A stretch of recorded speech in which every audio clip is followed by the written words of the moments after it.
프리미어리그 순환 경기가 있었습니다. 맨체스터 유나이티드 최근 파죽의 9연승을 달리고 있었는데요. 고전하고 있던 크리스탈 팰리스와의 원정 경기 텐하그 감독이니까 네. 10연승 달성이 가능할 것으로 보였는데 1대1로 비겼습니다. 대체 어떻게 된 일인지, 그리고 아스널과의 빅매치를 앞두고 카세미르가 징계를 받게 됐는데 어떻게 된 일인지 세계적인 축구 전문지 포포투 한국판의 백현기 기자와 함께 분석해 보도록 하겠습니다. 안녕하세요. 네, 안녕하세요. 사실 크리스탈 팰리스가 토트넘이 고전하는 와중에도 대승을 거둔 팀이고, 네. 첼시도 포터 감독 체제에서 굉장히 고전하다가 또 보약처럼 이겼던 팀인데 오히려 잘 나가던 맨유는 팰리스를 이기지 못했습니다. 그렇습니다. 또 워낙에 지금 맨유가 정말 말씀해주신 대로 파죽의 9연승을 달리고 있었고, 팰리스도 무리 없이 잡지 않을까라는 또 예상이 많았지만 팰리스 원정에서 맨유가 또 승점 1점에 그치고 말았습니다. 네, 사실 팰리스 같은 경우에는 말씀드린 대로 최근 성적이 굉장히 안 좋아요. 네. 월드컵 휴식기 이후 첫 경기인 풀럼전 3대0 완패, 물론 퇴장 선수가 2명이 있긴 했지만 치명적인 패배를 당했고요.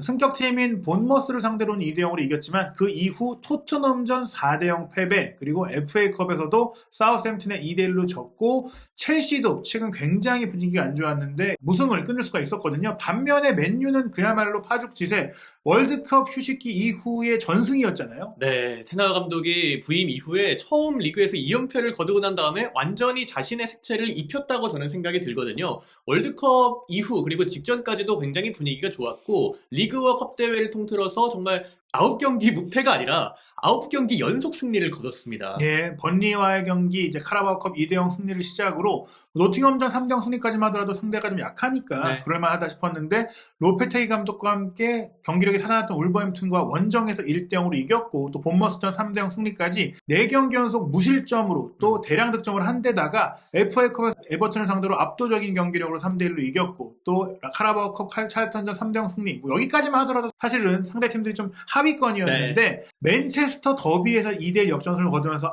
이제 맨유의 실력을 인정해야 될 때가 됐다. 이제는 맨유가 4위 경쟁을 넘어서 우승 경쟁까지 가능하겠다 싶었는데 팰리스랑 이제 비겼어요. 근데 경기 내용을 보면 그래도 맨유가 이길 만한 경기였죠? 그렇습니다. 점유율만 봐도 맨유가 6대4 굉장히 또 주도를 했던 경기라고 생각이 들고요. 이 경기는 베오르스트의 데뷔전이기도 했기 때문에 굉장히 또 많은 화제를 불러일으켰고, 이따가 또 말씀을 드리겠습니다만, 경기 자체 스탯을 놓고 봤을 때도 맨유가 토탈 슈팅 자체도 굉장히 많이 가져갔고, 또 유효 슈팅도 많이 그래도 가져갔던 면에 봤을 때 약간은 그래도 팰리스에게 조금 무리 없이 승리를 거두지 않을까 이런 생각을 할 수가 있는 수치였는데, 하지만 팰리스도 굉장히 잘했어요. 네, 지금 그렇습니다. 보시면 기대 득점으로 봤을 때 맨유가 15개의 슈팅을 때리면서 유효 슈팅은 4개밖에 없었지만 이게 이제 상대의 블로킹에 막힌 슈팅이 3개였기 때문에 위협적인 장면을 만들었다는 얘기예요. 2.08 기대 득점이 나왔으니까 사실 맨유가 2골을 넣을 만한 경기였고, 어떻게 보면 크리스탈 팰리스가 골대를 때린 장면이 있긴 했었어도 기대 득점이 0.53골이니까 한 골을 채 넣을 만한 빅찬스는 없었단 말이에요. 오히려 맨유가 빅찬스를 놓쳤죠. 다만 그럼에도 불구하고 마지막의 순간에 이제 팰리스가 동점골을 넣게 됐는데, 이날 경기 살펴보면 일단 선발 명단 마샬 선수가 이제 맨체스터 더비에서 부상으로 전반전에 교체가 됐고, 이번 경기까지도 좀 회복을 하지 못하면서 임대 계약을 막 체결한 베오르스트를 최전방에 투입을 했습니다. 그렇습니다. 마샬이 부상으로 빠진 것과 맞물려서 좀 어쩔 수 없는 선택이기도 했습니다만, 분명히 테나그 감독은 베오르스트를 선발로 어쨌든 기용을 해야 하는 상황이었거든요. 네. 앞쪽에 위치한 최전방에서 타겟맨 역할을 해줄 수 있는 선수 베오르스트를 선발로 데뷔시킨 점이 맨유는 또 인상적이고, 마찬가지로 또 팰리스는 에두아르, 굉장히 또 앞쪽에서 싸워줄 수 있고 비벼줄 수 있는 선수를 필두로 해서 이선에 또 자하와 올리세와 같이 개인 기량이 출중한 선수들을 배치를 했습니다. 게다가 최근에 팰리스가 경기력이 좋지 않을 때 에두아르도 뛰지 못했고 마테타도 뛰지 못했었는데, 네. 스트라이커 자원을 최전방에 이제 교차로 움직이게 하면서 조금 이제 선굴권 축구를 시도한 것, 결국엔 맨유를 상대로 준비한 효율적인 축구가 결국엔 팰리스가 적중을 했다, 이렇게도 볼 수 있겠고, 또 맨유는 아스널과의 경기를 주말에 또 앞두고 있다 보니까 조금은 로테이션도 필요하지 않을까 싶었는데 그보다는 조금 연승을 노리지 않았나 싶어요. 네. 레시포드도 몸 상태에 조금 우려가 있었지만 출전했고, 페르난데스, 에릭센, 카세미르까지 다 나왔고, 수비 라인은 이제 월드컵 이후에 조금씩 출전 시간을 늘려가던 리산드로 마르티네스가 출전을 했는데요. 일단은 이날 경기 데뷔전을 치른 베오르스트 절반의 성공이다, 충분했다, 이런 얘기가 좀 있어요. 그렇습니다. 이따가도 경기 상황을 보면서 말씀을 드릴 수가 있겠지만, 베오르스트가 오면서 조금은 또 앞쪽에서 이선 공격수들의 부담이 좀 줄어든 맨유였어요. 그러니까 베오르스트처럼 어쨌든 수비를 끌어들이고 상대에게 조금 더 압박감을 줄 수 있는 선수가 분명히 필요했던 맨유였는데, 베오르스트가 물론 오늘 경기에서는 공격 포인트는 없습니다만 이 스탯상으로도 봤을 때도 굉장히 또 연계도 어느 정도 좀 능한 선수잖아요. 예. 그런 면에서 좀 준수한 활약을 펼쳤다 이렇게 정리를 할 수가 있겠습니다. 예, 뭐 기회 창출도 하나를 기록했고 네. 또 박스 안으로 연결해주는 패스도 있었고 또 무엇보다 수비 가담, 태클도 한 번 성공한 것은 물론이고 블로킹, 걷어내기, 헤더 걷어내기, 리커버리까지 공격수로서 전방에서 압박을 잘해줬기 때문에 전술적인 역할을 충분히 잘해줬다라고 볼 수 있겠는데요.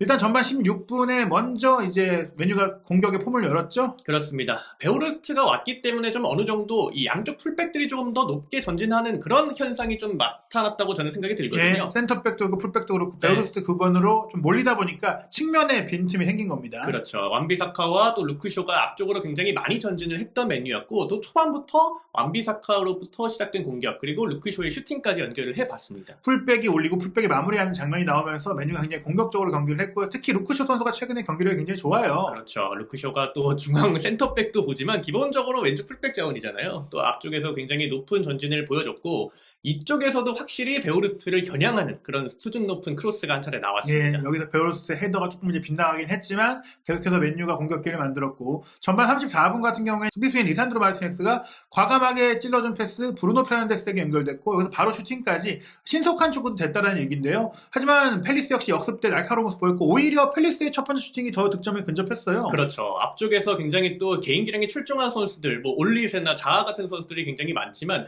에두아르가 또 앞쪽에 전진을 하면은 굉장히 또 위협적인 선수거든요. 여기서 순간적으로 공간이 나왔고 데헤아가 또 여기서 슈퍼 세이브를 한 차례 보여주면서 맨유가 위기를 넘겼습니다. 예, 이렇게 날카로운 슈팅을 허용한 이후에 그래도 맨유가 전반전을 앞선 채 마무리를 합니다. 전반 43분에 이제 레시포드가 측면에서 수비를 몰아놓고 찔러준 공, 에릭센이 이어받으면서 컷백했고 뒤에서 달려들어오던 브루노 페르난데스.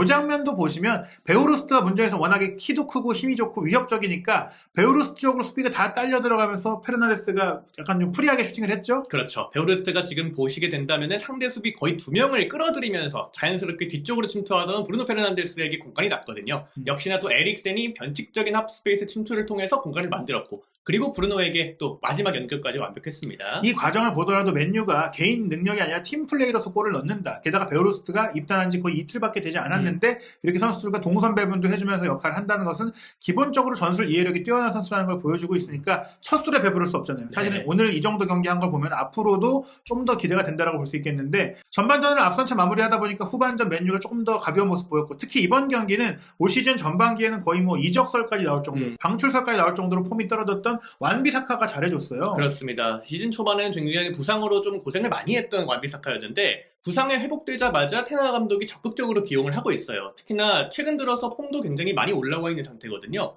오늘 경기에서도 오른쪽에서 굉장히 안토니와 호흡이 좋았고 지금 장면에서도 굉장히 높은 위치까지 전진하면서 기회 창출까지 하는 장면이었습니다. 예, 그리고 이제 후반 24분 정도 됐을 때 역시나 아스날과 주말 경기가 중요하고 또 후반전에는 거의 위협적인 상황을 안 내줬다 보니까 테나 감독이 조금 로테이션을 빨리 돌렸습니다. 베오르스트를 빼고 맥토미니를 투입하고 안토니를 빼고 가라나초를 투입하면서 솔직히 이 장면은 레시포드를 앞으로 올리면서 조금 수비적으로 이제 굳히자 원정 경기고 하니까 무리하지 말자 이랬던 것 같은데요. 네, 그렇죠. 에릭센과 카세미르가 3선에 위치하고 그리고 베오르스트를 빼고 맥토미니를 투입하면서 이제 맥토미니와 함께 3미들 체제를 구축했던 맨유였는데 또 계속해서 경기를 주도를 했습니다. 또 맥토미니 선수도 굉장히 또 잘하는 점 중에 하나죠. 앞쪽으로 공간 침투를 통해서 기회를 만들었는데 이 장면에서 이 리차즈가 약간은 도전이 늦지 않았냐라고 맨유 선수들이 좀 항의를 했던 장면이 있었어요. 예. 네, 하지만 또 여기서 페널티킥가 선언되지 않았고 이 장면에서 좀 맨유에게는 조금은 기회를 내주는 그런 장면이기도 했습니다. 네, 사실 이 플레이를 보면은 테나 감독이 전술 실험까지 좀 한 것 같다. 3미들에서 맥토미니를 어떻게 활용할지에 대해서 카세미로에 대한 의존도가 높아지는 가운데 맥토미니 선수가 거의 못 뛰고 있는데 어떻게 활용할지에 대해서도 좀 점검해보지 않았나 싶은 여유를 부린 것인데 여유를 부리기에는 사실 이제 한 골 차는 좀 아슬아슬했어요. 그렇죠. 워낙에 또 한 점 차는 언제든지 뒤집힐 수가 있는 점수차고 무엇보다 팰리스 홈이거든요. 예. 팰리스는 또 홈에서 기세를 타면 굉장히 무서운 팀이기 때문에 약간 테나 감독의 전술적인 실험이 조금은 이른 감이 없지 않아 있다. 저는 생각이 들었고 이 팰리스가 이 게이 선수가 또 워낙에 높이가 있는 선수다 보니까 계속해서 골문을 두드렸지만 데헤아가 몇 번이나 좀 건져내면서 위기를 모면했던 맨유였습니다. 예, 후반 30분 코너킥 상황에서도 게이의 헤더는 조금 득점이 될 뻔한 동점골이 될 수 있는 상황이었는데 데헤아가 선방을 하면서 데헤아가 잘 지켰으나 결국에는 이제 후반 추가 시간 뒷심에서 좀 맨유가 무너졌어요. 네, 올리세가 굉장히 또 먼 거리였거든요. 거의 30m 정도가 되는 거리였는데 올리세 선수가 사실 이번 시즌 PL에서 왼발 킥력만큼은 저는 최고가 아닌가 생각이 들거든요. 그만큼 왼발에 자신감이 올라와 있는 상황이었는데 여기서 올리세가 극적인 동점골을 만들어내면서 승점 1점을 가져줬습니다. 뭐 프리킥에서의 원더골이었기 때문에 뭐 선수들을 탓한다거나 전술적인 부분을 탓한다거나 할 수 없을 수도 있겠지만 어찌됐거나 골은 골이고 맨유는 이 골로 인해서 다잡은 승리를 놓치면 1대1로 비겼는데요. 후스코어드닷컴의 경기 평점을 보면은 일단은 뭐 올리세 선수나 페르난데스 같은 득점을 한 선수들의 점수가 높고 특히 뭐 페르난데스 같은 경우에 올 시즌에도 원인의 제 몫을 하고 있고 또 에릭센도 미드필드 라인에서 확실하게 영입된 효과를 보고 있고 거기에 카세미르까지 잘했지만 완비사카가 좀 좋은 평가를 받고 있어요. 완비사카가 역시나 또 기대에 충족을 했던 경기였고요. 완비사카가 또 평점에서도 굉장히 또 좋은 모습을 보였지만 맨유 자체에서도 최우수 선수로 선정이 될 만큼 그 기량을 인정을 받았던 경기였습니다. 예, 무려 32%의 맨유 팬들이 투표를 해서 뽑은 결과인데 이 상황이 이제 2022 카타르 월드컵 이후 원래 주전 풀백이었던 디오고 달롯이 부상 중인 가운데 네. 찾아온 기회이기도 했는데 그 기회를 확실하게 움켜쥐면서 월드컵 이후 경기는 완비사카가 거의 대부분의 경기를 뛰면서 폼을 끌어올리고 있고 조금은 이제 펠리스로 원래 펠리스 출신이잖아요. 그렇죠, 또 네. 친정팀을 상대로 경기를 잘하기도 했고 또 어떻게 보면 임대설, 뭐 이적설 이런 것들을 일축시키며 본인이 맨유에 왜 필요한지를 확실하게 보여주고 있다는 점에 있어서 테나 감독 입장에서는 이번 경기 이기지는 못했지만 긍정적인 점들이 많았다고 할 수 있겠는데요. 그래도 이 연승행진이 끝난 것은 좀 아쉬울 수 있을 것 같아요. 그렇습니다. 또 이 스코카에서는 에릭 텐하우가 못됐다. 예. 10연승을 못했다 하면서 이런 아쉬움의 이런 그림까지도 만들었는데 굉장히 또 9연승을 달리면서 좋은 분위기를 구가했던 맨유였는데 10연승이 깨지면서 약간 좀 아쉬운 점이 있었어요. 예, 게다가 좀 더 우려되는 점은 다음 경기가 현재 리그 선두인 아스널전이고 팰리스를 이기고 아스널 경기를 맞이했고 또 아스널 경기까지 이겼다면 진짜로 맨유가 우승을 노릴 수 있는 기회였는데 팰리스전에 이기지 못한 것도 문제지만 가장 큰 타격이 바로 카세미르의 징계 아니겠습니까? 저는 사실 이게 승점을 쌓지 못한 것보다 더 크다고 생각이 듭니다. 그만큼 카세미르의 이번 시즌 그리고 맨유에서의 존재감은 너무나도 기대하잖아요. 그만큼 또 굉장히 카세미르가 중앙에서 해주는 역할이 많은데 오늘 경기에서 이 수비를 하는 과정에서 좀 뒤늦은 태클을 했어요. 그러다 보니까 이 경고 누적.